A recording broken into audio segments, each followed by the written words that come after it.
I want to start this off by saying that this critique is something I've been thinking about for some time. Not only as a comic book fan, but as a black person. I have really wanted to talk about this, but I had to let it simmer for a bit. Now, I'm ready to discuss this movie that has slowly become my least favorite, almost hated entry in the MCU. And this is a world that includes Captain Marvel and Thor: The Dark World. Today, I want to talk about Captain America: Brave New World, a film that doesn't understand what it wants to be. I just want to let you know that this is not an in-depth movie review, but the aspects of what I didn't like about this movie.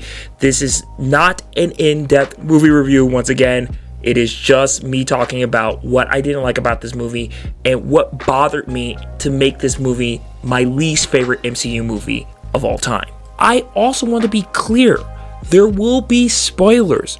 I'm not holding back. I'm really going to dive into what I didn't like about this movie, so let's get into it. Hello, my name is Vaderfly and I create essays about pop culture and life. Help me hit 1,000 subscribers before the end of the year. Like, share, and subscribe. Now, let's get on with the video. This movie, based on a series I found atrocious, is the fourth installment in the Captain America saga. Originally slated for a 2024 release, it was delayed, reshot, and before everybody starts yelling and saying it wasn't reshot because the director said that, the McDonald's tie-in toys basically confirmed that there were supposed to be other characters in this movie that aren't in this movie. So yes, it was reshot. It does confirm it. And mismanaged before finally being pushed to February 2025, Black History Month. In case you didn't know it, it is Black History Month, the shortest month of the year. We follow Sam in his first full outing as Captain America as he takes on the Separate Society and everyone from the Incredible Hulk, all while finishing plot elements from the Eternals. This movie is a sloppy, thrown together mess where you can tell which parts were forced, what parts were rushed, and what parts fundamentally hurt the film. Most of all, it's a film that I am personally tired of seeing in this era, the race allegory. Now, what did I like? I'm going to be 100% honest, this list is not going to be long. I did appreciate that they answered some of the lingering questions about the Eternals. Even though it's not one of my favorite MCU plot lines, it does at least address the issue of the giant celestials sticking out of the ocean. Also, like the music cue referencing the leader, Samuel Stearns, was a nod to the Incredible Hulk. The song played is called Mr. Blue, a direct reference to that film. And that's about it. I did like some of the dialogue between him and the new Falcon. Some of the action scenes were alright, but nothing too much to really get excited about this movie. And here's where I become brutally honest. This was tough for me to sit through. Twice, it made me dislike it even more. The film tries to copy The Winter Soldier, but does so poorly. Due to the film's cuts, things are not properly explained. The best example is the knife that cuts Sam's vibranium suit. We found out not in the movie, but in an interview that this was an adamantium knife. That is just bad storytelling. The film juggles so many different plot threads in an attempt to make a whole movie, and it really does show. Sam has been used as a race allegory for racism in America, and I hated this. I'm not saying racism doesn't exist. I want to be very clear. There are hateful, racist people out there, but it isn't the majority. When they made Sam Captain America, I hope they would give him more character depth rather than reduce him to a black man with a shield. Unfortunately, the Falcon and Winter Soldier made my fears a reality. The episode, The Star-Spangled Man, made it clear exactly what they were doing. This was released after all the chaos of 2020, a time when tensions were high, and the behind-the-scenes interviews confirmed they leaned into the narrative. Why I understand why it still was disheartening. However, the race allegory in both the show and the movie doesn't even work. The only time race is mentioned is in conversations between black characters. They'll never let a black man be Captain America. And even if they did, no self-respecting black man would ever want to be.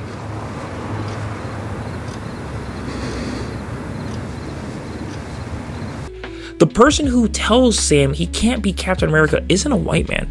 It's another black man. Meanwhile, John Walker, who the show desperately tried to paint as a villain, never once brought up race. In fact, he tried to understand and help many times throughout the series, trying to be their partner in the times that they were going through. It was only Sam and Bucky who kept rejecting that fact, even though it was Sam's fault that the shield ended up in John Walker's hand in the first place. The movie pushes the idea that America is too racist to accept Sam as Cap, but in reality, the people love him. The same applies to the film's weak attempt at making a race statement with Isaiah Bradley's false imprisonment and Sam's supposed pressure as Captain America. Yet everyone, except Ross at first, is more or less on Sam's side. Ross, after speaking to Sam face to face, is fine with him, and the conflict is resolved instantly. If you're going to tell a race-based story, then commit to it. Otherwise, you're just wasting everyone's time. Sam isn't looked down upon because he's black. It's because he's Sam Wilson, not Steve Rogers. When the message is supposedly that they will not treat him with the same respect as Isaiah, they don't show that. It fails its message. It fails being the race allegory that it tries to push on the audience. I understand why they try to reduce it, especially in a climate where people are now more fed up about being told that they're horrible people just because they have a different skin tone. But if you're gonna stick with the message, go ahead and run with it. If you feel like you have a strong message, you should probably do your best to tell its story. But they weren't confident with this, and you can tell this both with the show and with the movie. Sam is charismatic, funny, and a great partner to Steve's Captain America. He was a PTSD advisor and all-around good man, but he never really had a deep character arc. Much of his story is told rather than shown.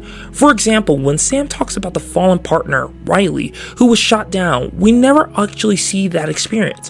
We don't see his time in the service. His connection to his family in Falcon and Winter Soldier is only surface level as well. They essentially rewrite his character.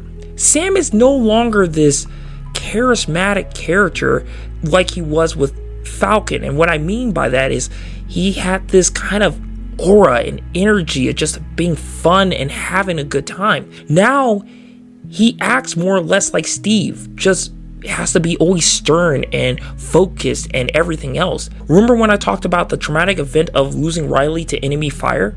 Well, the same thing happens to this new Falcon, yet Sam has zero reaction. No PTSD, no moment of grief, nothing. This is supposed to be a moment where reinforces his past traumas, but instead is completely ignored.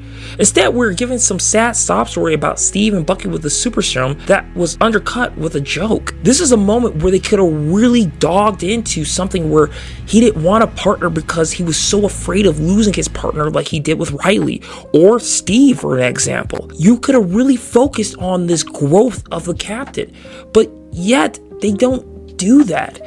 In fact, they try to play Captain America's character as someone who's always got to take all this pressure. And when the new Falcon was talking about how he himself looked up to his character, which personally that didn't make any sense to me because he wouldn't have seen Falcon, he would have seen Tony first. But hey, you know what?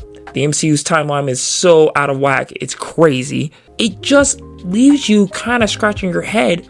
Why didn't they dig more into these characters instead of doing what they did with this movie? One of the most frustrating aspects is how the MCU tries to prop up Sam by downplaying Steve. This film suggests that Sam is better because he doesn't have the super soldier serum. Even Bucky says this, like I mentioned before. But this argument is weak. Steve Rogers was already willing to fight for what was right before he had the serum. The serum didn't make him a hero, his choices did. And Bucky, a man who was forced to take the serum and used as a weapon for the shadow agency known as Hydra, really made things fall flat, making it seem like they were given this opportunity to be super soldiers when one chose it and one didn't. And mind you, the serum could have killed Steve, but it didn't. Meanwhile, Sam doesn't display that same conviction. In this movie, he isn't really in trouble, and whatever minor issues arise are resolved with a quick talk. Let's contrast that with The Winter Soldier, where Steve had to fight his own government and friends to do what was right. It kind of feels personal. For the last two phases, being phase 4 and 5, we have seen established MCU characters being thrown under the bus to elevate the newer ones. Winter Soldier, the movie that this movie keeps trying to steal from, Steve isn't just automatically forgiven for his crimes. Learning that the side that he's fighting for, the side that he sacrificed his life for, the side that didn't let him get the last dance with Peggy, is the side that he thought he had taken down many years ago. Well, you seem pretty chipper for someone who just found out they died for nothing. Wow. Guess I just like to know who I'm fighting. I made breakfast. You guys eat that sort of thing? We see this. We see each one of the members that he once fought by his side, believed in him, turn on him to prop up Hydra, which gives the movie some kind of element of thriller and chase. Whereas this movie, it doesn't feel the same. A lot of the things that are answered in the first half of the movie like that. There's no questions. There's no reasons to be skeptical of the person next to you. Everybody is just basically on Sam's side and there's nothing to worry about. We don't get the kind of conflict that we see Steve go through because the adversity that Sam goes through is little to none because they are so scared of challenging the character because of, I don't know, reasons. This isn't just a Captain America issue. People can get mad at me all they want, but the truth is we see this a lot of the times with the so-called mantle pass, which has been a disgusting way of tearing one character down to uplift another. We have even seen this in comics, Marvel, DC, whatever, but I'm just going to mainly lay on Marvel because they've been doing this way more. We've been seeing this with characters like Peter Parker to Miles Morales, Tony Stark to Riri Williams, and now Steve Rogers to Sam Wilson. Some of these characters were around the all-new, all-different Marvel era, which was an era that tore a lot of the fan base right down the middle on whether these comics were good. I personally quit comics after this era because it wasn't great. Captain America, I remember even back then in the comics, wasn't a great written character. I remember being so frustrated how they uplifted certain characters while crapping on other characters in the comics. And it seems like that has just been translated all over the MCU as well. By all means, the way you do that is telling a compelling story with them and can show that they can be on the same level as the character previous, but they don't do that. And unfortunately, that makes a lot of the audience members be very hateful and spiteful to those characters. It kind of sucks when that happens. If we take a look at Dragon Ball Z, we can see that with someone like Goku to Gohan, where while Gohan is good, he doesn't surpass his dad entirely. We're allowed to grow and feel with Gohan until he becomes the hero to save the day at the end.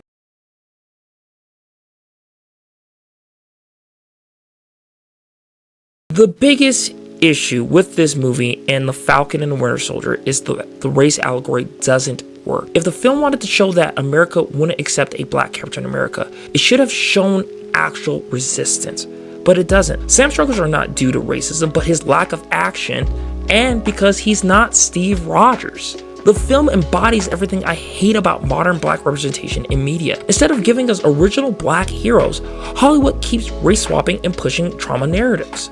Whereas black-led adventure stories like Blade, Men in Black, Attack the Block, Creed, Into the Spider-Verse, the only version of Miles that I particularly like, I'm just saying, can tell compelling stories of black leads without linking to that. Sam, like other characters that are side characters in the MCU, has honestly been given a short end of the deal. A lot of people, including myself, were never really big fans of Sam Wilson taking the mantle of Captain America. Even back when the comics first came out, like I mentioned before, I have always and will always be a strong defender of original black characters. I won't pretend and act like I know every single one of them, but there has to be a better way of doing this than being given hand-me-downs of other characters. In the same way I have always felt about Isaiah as well. From the comic book Captain America Truth, a comic that is basically a sloppy written story to add a black character in it, and honestly rereading it for this video, I forgot how awful the art is for the book, and the overall message is to yet again take away from a previously set up character to ride off the coattails to make a race allegory. I yet again ask, why don't we ask for better than hand-me-downs? Why are we still stuck in 2025 telling the same black trauma stories? We have the power, we have the tools, we have billionaires in the filmmaking industry that we can tell those stories. They could make black sci-fis or adventure stories or horror stories like Jordan Peele is doing currently, with his own mandate that he only hires black leads for his stories. So why can't we create those stories for superheroes? Why do we always have to take the mantle, or we have to race swap, or we have to have a character connected with some kind of racism or slavery? Not every black character has to go through trauma. Not every black character needs to suffer in that direction. It's almost like Hollywood is creatively bankrupt at this point and they don't know what to do. And what makes it worse is when they do that, they put a target on us. I.e., look at the recent drama with Snape, and also look what's going on with John Boyega, which I'll be making a video about later. I saw this post and I have to agree with it. We deserve characters that are not just the typical black characters, that have to deal with the same typical black stories. Stop with the race swaps, stop with the blatant over the head messaging, and start telling stories. When you tell stories, when you show heroic characters, that is how you make change. You make change with younger generations when you show kids that they can be more than just their skin color or gender. They can be heroes and be more than they once thought they could be. A hero can be anyone that just stands up and saves the day, no matter their skin color, their gender, or their sexuality. When we show these types of characters that barely go through adversity, and what I mean by this is that a character starts at the beginning powerful and he ends the same way. And that's what Sam does. At the beginning of this movie, he starts off strong, he starts off powerful, and at the end, he ends off being able to hold off a Red Hulk and then talk him down with a talk no jutsu and able to end the movie. That is not adversity. That is not struggle. The greater the threat, the greater the hero. If you make a greater threat for the hero will have to overcome something more dangerous. But unfortunately, with our heroes that have been written in the last couple of years, even your friendly neighborhood Spider-Man, yes, I'm going to talk about that in my next video. We have characters don't go through these struggles. They don't go through these hero arcs. They just are more powerful just by the end, and they don't change their personality or person as a character. I made mistakes, and people were hurt. But you put things right in the end, and that was never in doubt. I'm not here to talk about Westview. What? What? What? Not to mention how these heroes barely deal with things, but in the end state that other people are being racist or sexist. It does make the audience not enjoy the product that is at hand, and it shows with the declining returns for some of the Marvel movies, Star Wars, and other media that has come out in the last 6 years. We need to get back to creating characters that are being heroes. We need black characters who are heroes first, who shine even in the dark. And unfortunately for me, Sam Wilson as Captain America does not do that. Thanks for watching.